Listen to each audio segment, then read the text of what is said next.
부터 5절까지에 있는 말씀을 제가 받들어 읽겠습니다. 그런데 바리새인 중에 니고데모라 하는 사람이 있으니 유대인의 지도자라.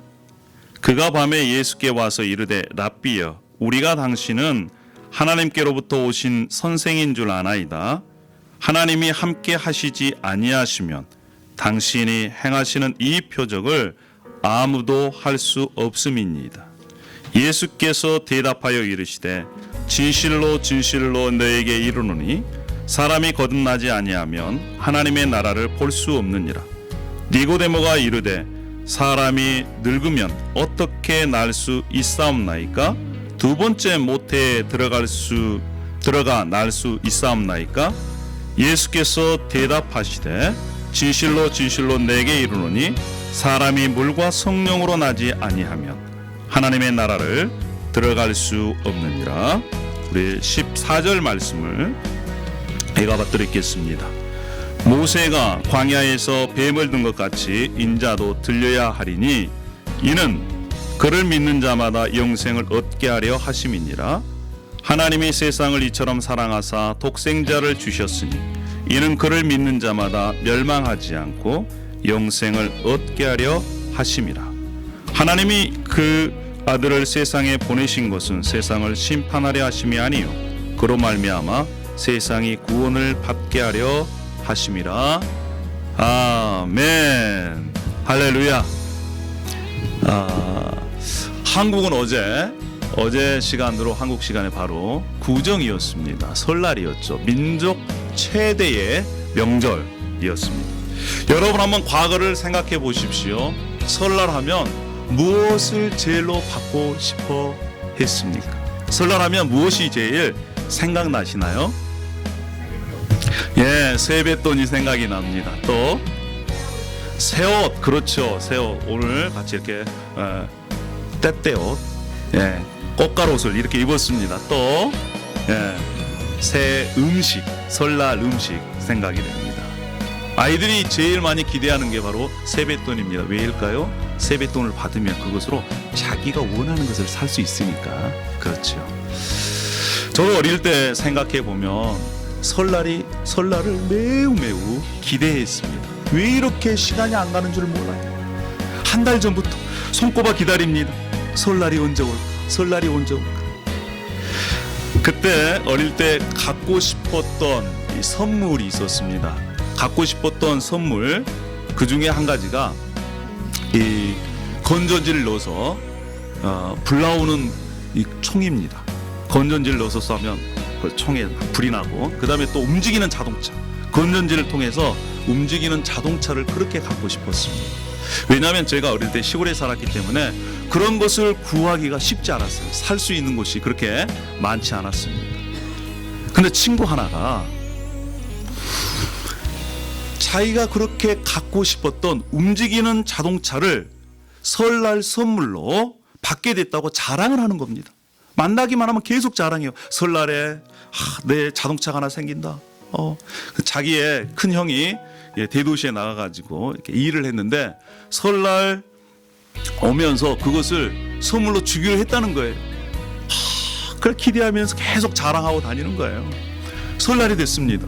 이 친구가요, 그 포장도 뜯지 않는 그러한 선물, 그 장난감 선물을 가지고 와서 자랑하는 거예요. 내가 이거 받았다고.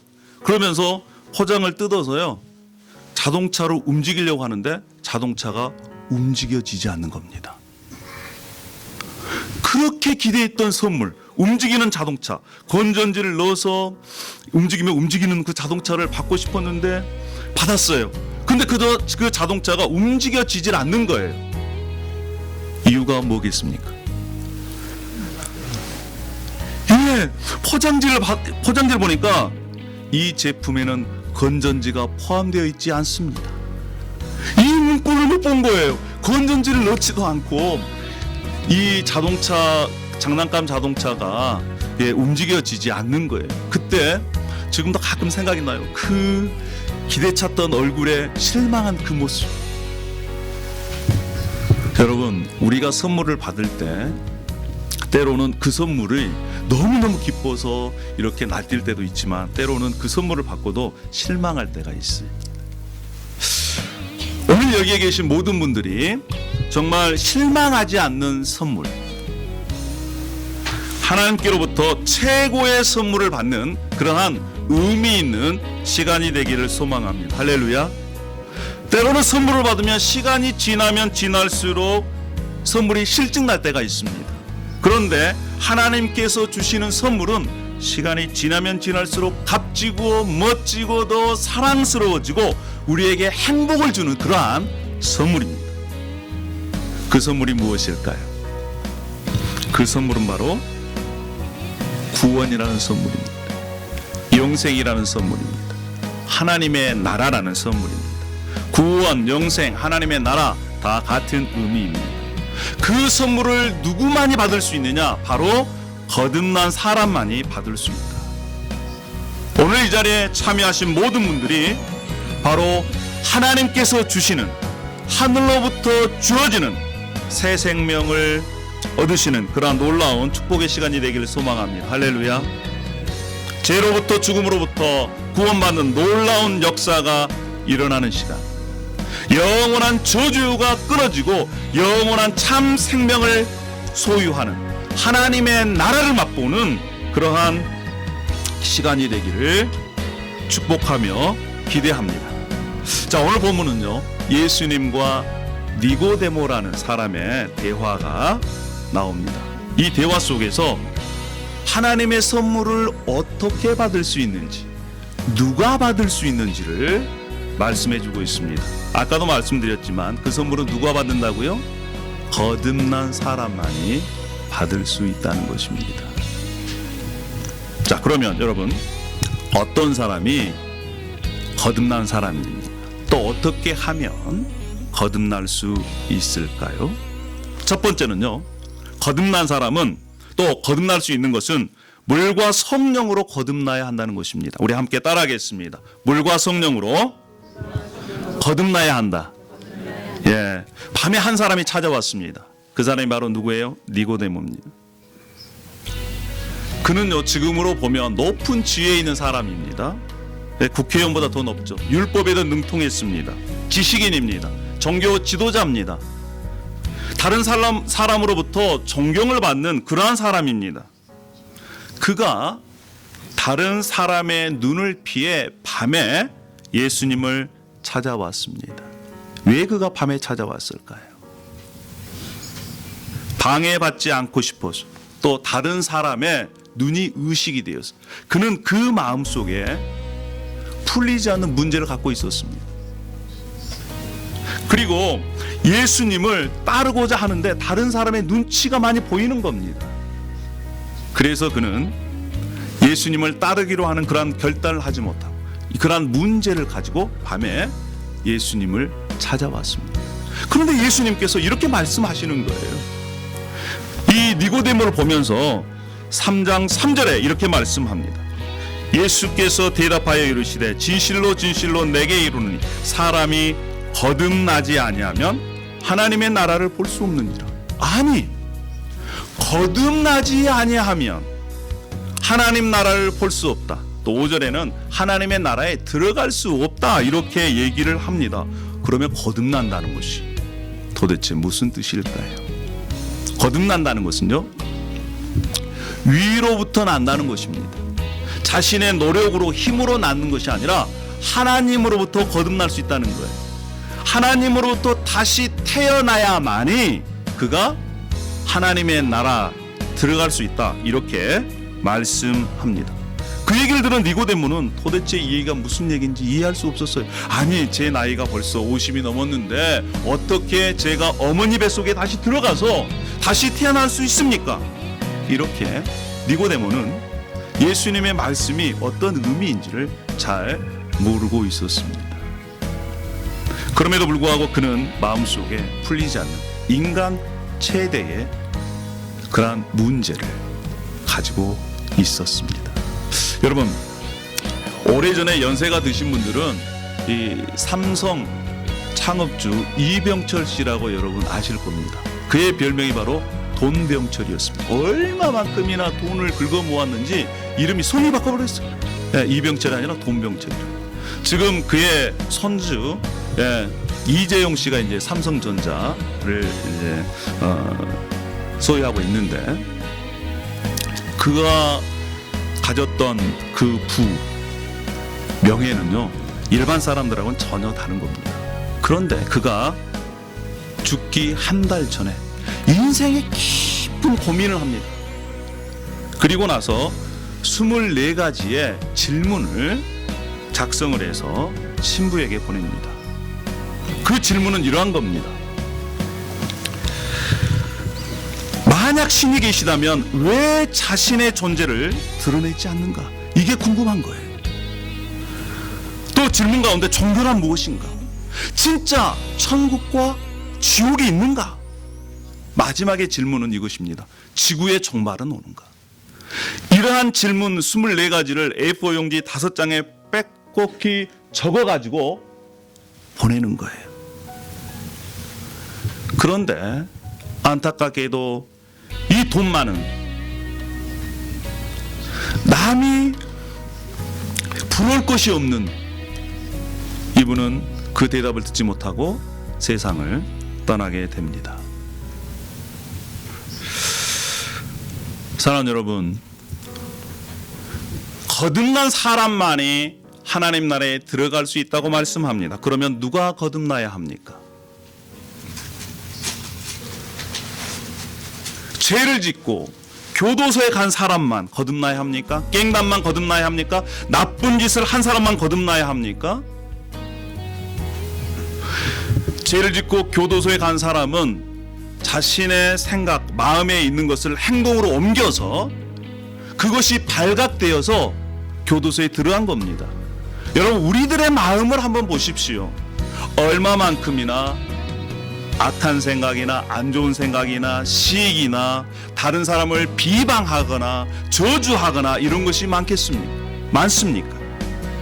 실상 우리는 우리의 마음속에 있는 것을 실행에 옮기지 않았을 뿐이지 감옥에 잡혀있는 사람과 그렇게 별반 차이가 없는 것입니다. 링컨에서 제일 높은 건물이 무엇입니까? 가면 캐피탈 타워가 있습니다. 밑에서 보면 높습니까? 안 높습니까? 높습니다. 그런데요, 우리가 비행기를 타고 높은 상공에서 보면 지금 우리가 있는 이 1층이나 캐피탈 타워나 아니면 미국에서 높은 엠파이어 스테이트 빌딩이나 다 거기에서 거기에요. 하나님께서 보시기에는 인간의 모습은 다 거기에서 거기입니다. 우리가 볼 때는 조금은 착하고 조금은 선하게 사는 것 같지만 하나님께서 보시는 것은요 다 거기에서 거기. 그래서 성경에는 얘기합니다. 모든 사람이 죄를 범했다. 그래서 모든 사람이 죄인이라고 얘기를 합니다. 누가 거듭나야 합니까? 바로 죄인들이 거듭나야 합니다. 모든 사람이 죄인이기 때문에 모든 사람이 거듭나야 합니다. 다시 태어나야 합니다. 그래야만이 하나님 나라에 들어갈 수 있다는 것입니다. 그러면 어떻게 거듭날 수 있는가? 예수님께서 말씀해 주셨습니다. 우리 5절 말씀을 다 함께 읽어보겠습니다. 5절 말씀, 자 시작. 예수께서 대답하시되 진실로 진실로 내게 이르노니 사람이 물과 성령으로 나지 아니하면 하나님의 나라에 들어갈 수. 물과 성령으로 다시 태어나지 않으면 하나님 나라에 들어갈 수 없다라는 거예요. 그러면 물과 성령으로 다시 태어난다는 것이 무엇입니까? 여러분, 물은요 성경에는 말씀을 의미합니다. 말씀. 또 물은 정결케 한다는 것을 의미해요. 즉 이 얘기는 무슨 얘기냐? 하나님의 말씀을 듣고 자신의 죄를 깨닫고 회개했을 때 하나님 용서해달라고 하나님께 구했을 때 하나님께서 용서해주는, 정결케 해주는 그런 일이 일어난다는 것입니다. 뿐만 아니라 성령으로 난다는 것은 이러한 일들을 일으킬 때 하나님께 말씀을 듣고 죄를 고백하고 회개했을 때 하나님께서 우리의 마음을 바꿔주신다는 거예요. 새롭게 해주신다는 것입니다. 베드로 사도가 하나님의 말씀을 선포했습니다. 그 말씀을 들은 이스라엘 백성들에게 이렇게 말씀합니다. 너희가 회개하여 각각 예수 그리스도의 이름으로 세례를 받고 제사함을 받으라. 그리하면 성령을 선물로 받으리니. 하나님의 말씀을 듣고 회개하고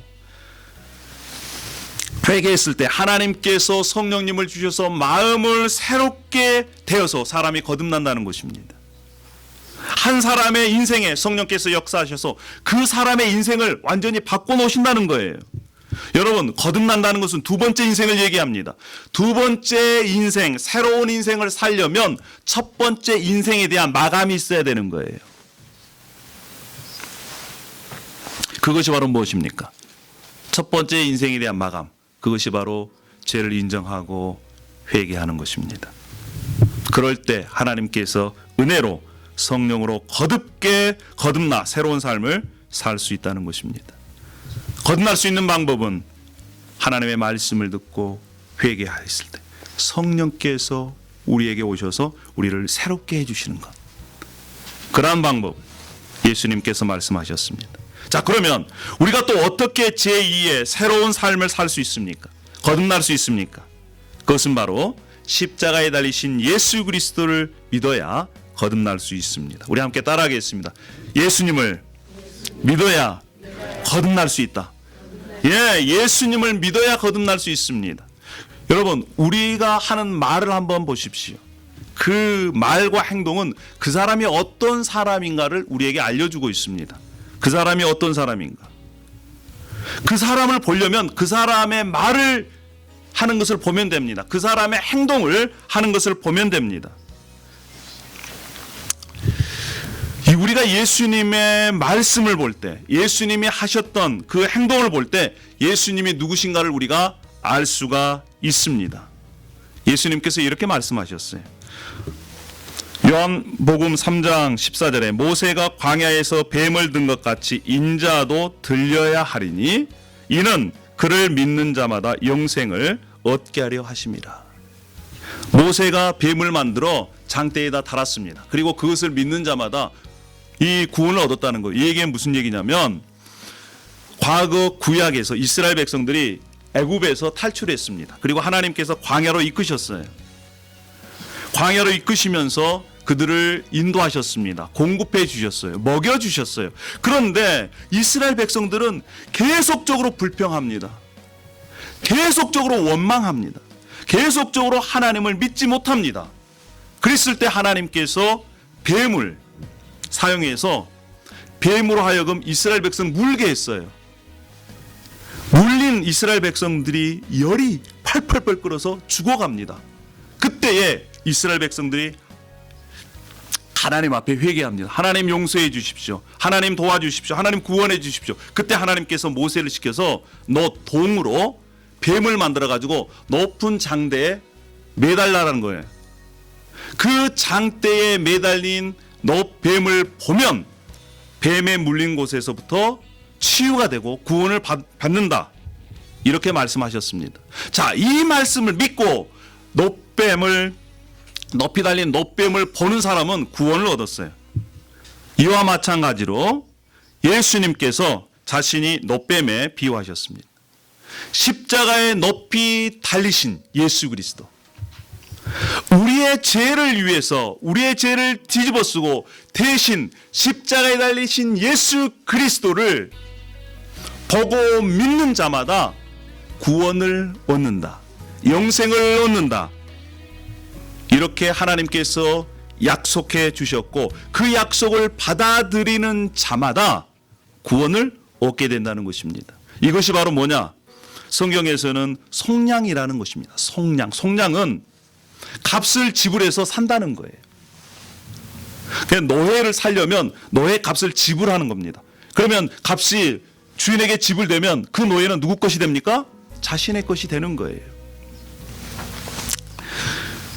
과거 150여 년 전에 진짜 있었던 일입니다. 뉴욕 브루클린에 플리마우스라는 교회가 있습니다. 그 교회에서 일어났던 일인데요. 어떤 할머니가 예배가 끝난 다음에 목사님에게 손을 듭니다. 목사님, 제가 목사님께 간곡히 부탁을 드립니다. 제가 인생 마지막으로 간증을 할 수 있는 기회를 주십시오.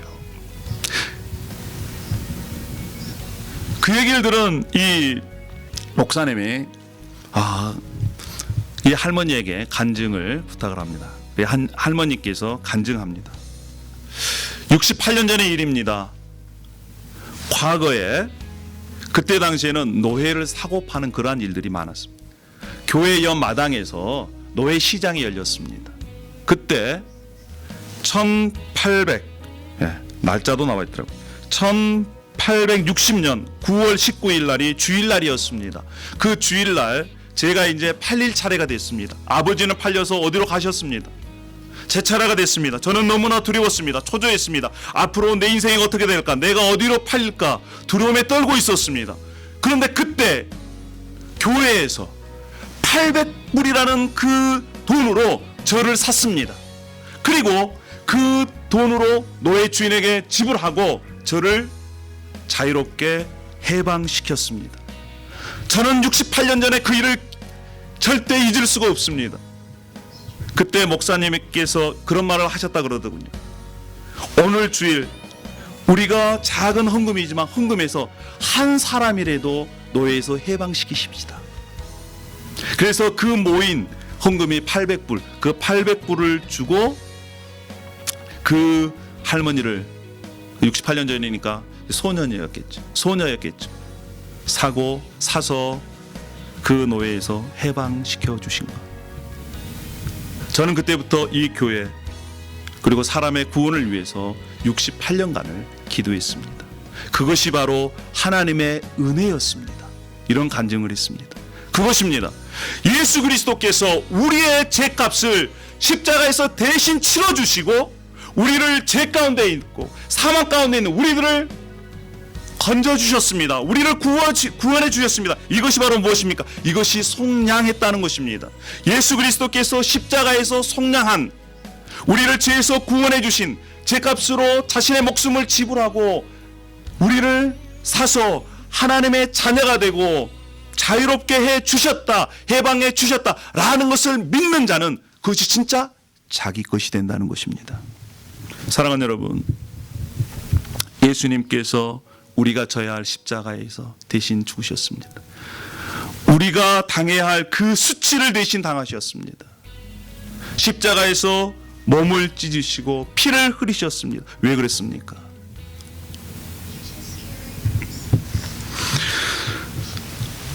십자가에서 나를 대신해서 나의 죄를 위해 돌아가셨다는 것을 내가 받아들이고 믿을 때 그때 예수님과 내가 하나가 되는 것입니다. 예수 그리스도께서 죽으셨을 때 죄인인 나도 죽는 것입니다. 예수 그리스도께서 부활하셨을 때 우리가 새로운 생명으로 다시 거듭나게 되는 것입니다. 할렐루야. 그것입니다. 저는 믿습니다. 하나님께서 지금도 저와 여러분을 사랑하신다고 믿습니다. 그리고 지금 이 자리에 함께 하신다고 믿습니다. 성경 말씀 중에 제일 유명한 말씀 가운데 한 가지가 아까 말씀드렸습니다. 요한복음 3장 16절이라고 말씀드렸습니다. 요한복음 3장 16절 우리 함께 읽어볼까요? 시작. 하나님이 세상을 이처럼 사랑하사 독생자를 주셨으니 이는 그를 믿는 자마다 멸망치 않고 영생을 얻게 하려. 그렇습니다. 이 요한복음 3장 16절 성경 가운데 그리고 기독교인들이 제일 좋아하는 구절 중에 한 가지입니다. 왜일까요? 이 가운데 하나님의 사랑이 들어있고 이 가운데 하나님의 선물이 들어있고 이 가운데 구원이 들어있기 때문에 그렇습니다. 여러분, 인앤아웃이라는 그 햄버거집 아십니까? 인앤아웃? 예, 제가 이 미국에 처음 샌프란시스코로 들어왔는데 샌프란시스코 공항에 인앤아웃 햄버거집이 있습니다. 이 인앤아웃 햄버거집 안에 이 음료수 잔을 뒤집어 보면 그 안에 뭐가 있습니까? 요한복음 3장 16절이 써여져 있는 거예요. 요한복음 3장 16절이. 할렐루야. 자, 우리 요한복음 3장 16절 말씀을 보십시오. 누가 사랑했습니까? 하나님이 사랑했습니다. 누가 선물을 주십니까? 하나님께서 선물을 주십니다. 누구에게 주십니까? 하나님이 세상을 사랑하고 세상에게 선물을 준다는 것입니다. 이 세상이 무엇입니까? 누굽니까? 바로 우리들입니다.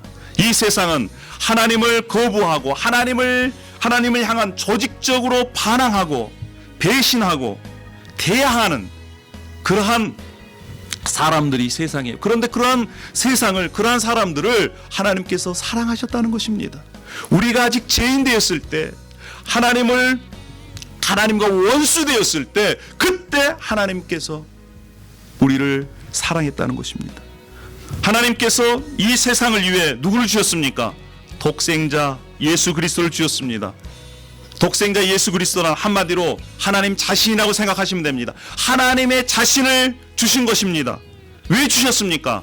하나님이 세상을 이처럼 사랑해서 주셨습니다. 사랑해서 자신을, 하나밖에 없는 자신의 독생자 예수 그리스도를 십자가에서 죽이시면서까지 우리를 사랑했다는 것입니다. 여러분, 사람들은요, 희생을 사랑의 크기와 비례합니다. 작게 희생하면 작게 사랑했다, 이렇게 생각을 해요. 많이 희생하면 많이 사랑했다, 이렇게 생각합니다. 그러면 전부 희생하면 어떻게 될까요? 전부 희생하면 정말 이 사랑이 진짜라는 것을 알게 된다는 것입니다. 사랑하는 여러분, 이 사랑의 선물을 어떻게 받습니까? 믿음으로 받습니다. 이 사랑의 선물은 믿음으로 받는 거예요. 오래전에 이 영국 왕이 행차를 했습니다. 지나가다가 어떤 노모가, 할머니가 이렇게 길거리에서 구걸하는 것을 봤습니다. 행렬을 멈추고 왕이 다이아몬드를 그 할머니에게 불쌍해서 줍니다. 이 할머니가요, 왕이 자신에게 다이아몬드를 준다는 사실을 믿지 못했어요. 그래서 손을 못 내밉니다. 여러분, 만약에 그 다이아몬드를 자기 것으로 가지려면 어떻게 해야 됩니까? 손을 내밀기만 하면 됩니다. 그리고 어떻게 해야 돼요? 감사합니다. 그러면 되는 거예요. 여러분, 그것이 믿음입니다. 믿음이라는 것은 하나님께서 이미 준비하신 것, 사랑의 선물을 그냥 하나님 감사합니다. 믿음의 손을 내밀어서 받기만 하면 되는 거예요. 할렐루야. 믿음의 손을 내밀어서 받는 자에게는 영원한 생명이 있을 것이요, 그것을 거부하는 자에게는 영원한 심판과 멸망이 있다. 하나님께서 그렇게 말씀하십니다. 제가 좋아하는 작가 중에 한 사람이 톨스토이입니다. 톨스토이 책 중에 사람은 무엇으로 사는가, 인생은 무엇인가 라고 하는 그러한 책이 있는데요. 특별히 인생의 무엇이란 책, 이 책에는 톨스토이가 인생에 대해서 아주 잘 묘사했습니다. 어떤 젊은이가 길을 가고 있었습니다. 그런데 젊은이가 사자를 만난 거예요. 그래서 이 사자를 만난 젊은이가 그 사자를 피하려고 우물 속으로 들어갑니다. 우물 속에는 이렇게 위에서부터 칡넝꿀이 이렇게 있었어요. 그래서 칡넝꿀을 잡고 밑으로 도망을 가는데 밑에를 보니까 독사들이 우글거리고 있는 거예요. 위에는 사자가 으르렁거리고 있습니다. 매달려 있다 보니까 흰지와 검은지가 왔다 갔다 하면서 잡고 있는 칡넝꿀을 갉아먹고 있는 거예요. 흰지와 검은지는 밤과 낮을 상징합니다. 밤과 낮, 세월이 지금 이 젊은이의 인생을 갉아먹고 있습니다. 그런데 매달려 있다 보니까 위에서 나뭇가지에 벌집이 있는데 벌집에 꿀이 많아가지고 꿀이 흘러내립니다. 흘러내리다가 얼굴을 이렇게 닿아요. 매달리고 있는 상태에서 꿀 맛을 봤습니다. 꿀 맛을 볼 때 얼마만큼이나 달콤했는지, 자기가 매달려 있고 흰지와 검은지가 지금 자기가 매달려 있는 칡넝꿀을 갉아먹고 있는지도 모르고 그 꿀에 취해가지고 달다, 이렇게 생각하는 것이 인생이라는 거예요. 여러분, 우리 인생이 그렇습니다. 인간의 최대의 문제가 뭐냐? 지금 잡고 있는 칡넝꿀이 끊어지면, 즉 우리의 인생의 생명이 끊어지면 영원한 심판이 가로막혀 있다. 영원한 심판에 직면하게 된다. 밑에서는 우글거리는 그 독사, 위에서는 지금 으르렁거리는 사자. 그러한 위험천만한 인생 가운데 있음에도 불구하고 위에서부터 떨어지는 그 꿀맛에 취해가지고 자신의 인생을 제대로 보지 못하는 것이 문제다. 그것을 지적해 주고 있는 것입니다. 여러분, 인간 최대의 문제가 무엇입니까? 바로 죽음의 문제입니다. 우리는 다 죽게 되어 있습니다. 여기에서 영원히 살 사람들이 없어요. 언젠가는 죽습니다. 한번 죽은 것은 사람에게 정하신 것이요 그 후에는 심판이 있으리니. 그렇습니다. 이 죽음의 문제, 영원한 심판의 문제, 어떻게 우리가 극복할 수 있을까요? 사랑하는 여러분, 하나님이 저와 여러분을 위해서 독생자 예수 그리스도를 주셨습니다. 왜 주셨습니까? 사랑해서 주셨습니다. 얼마만큼 사랑했습니까? 자신의 독생자 예수 그리스도를 내어주셔서 십자가에 죽이시면서까지 우리를 사랑했다는 것입니다. 하나님께서 지금 이 자리에서 원하시고 바라는 것이 무엇입니까? 바로 그것입니다. 지금 위에서 떨어지는 그러한 꿀맛에 취했지 말고 하늘로부터 내려오는 영원한 생명줄을 붙잡아라. 그것입니다. 이 음성을 듣고 하늘로부터 내려오는 생명줄 예수 그리스도를 붙잡는 자에게는 영원한 생명을 선물로 받을 것이요, 그렇지 않으면 영원한 심판이 있다는 것입니다. 사랑하는 여러분, 이보다 더 좋은 선물이 어디 있습니까? 내 인생의 최고의 선물, 받아도 절대 실망하지 않는, 그리고 그 선물을 소유한 사람에게는 계속적으로 행복을 더 누려갈 수 있는 그 선물을 믿음의 손을 내밀어 받으시는 여러분 되기를 축복합니다. 할렐루야. 이 시간 잠시 한번 눈을 감아 주시길 바랍니다. 그리고 하나님께서 준비하신 사랑의 선물을, 그 예수 그리스도를, 하나님이 우리를 사랑해서 예수 그리스도를 나의 죄를 뒤집어서 나를 대신해서 십자가에서 죽이시고 나를 죄에서 구원해 주셨다는 것을 믿기로 결단한 분들은 오른손을 왼쪽 가슴에 올려주셨으면 좋겠습니다. 예수 그리스도를 그렇게 믿기로 결단하는 분들은 그렇게 해주십시오.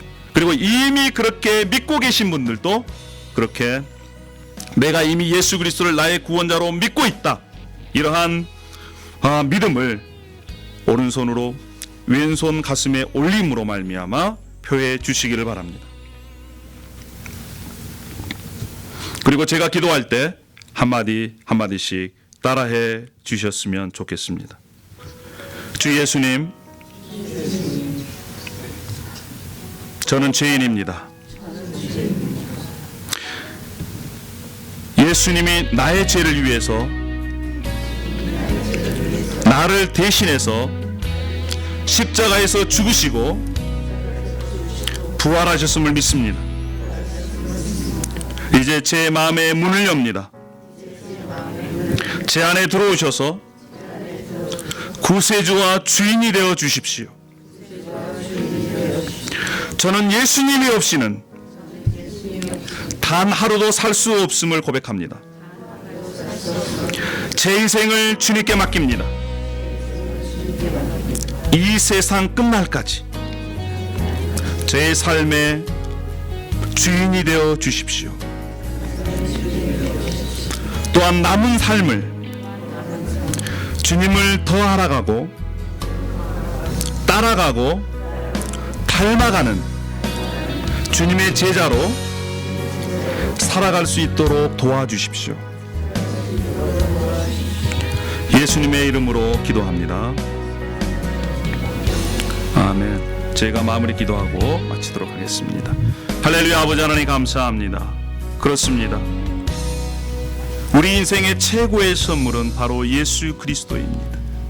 예수 그리스도 안에 있는 구원과 영생과 하나님의 나라, 우리 가운데 이미 예수 그리스도를 믿는 분들에게는 이것들이 실제 경험되어질 수 있도록 인도하여 주시고, 예수 그리스도를 통해 이제 하나님의 나라에서 새로운 삶을 시작하는 그러한 하나님의 자녀들에게는 그것이 무엇인지를 더욱더 알아갈 수 있고 또 은혜를 경험할 수 있도록 하나님 역사하여 주시옵소서.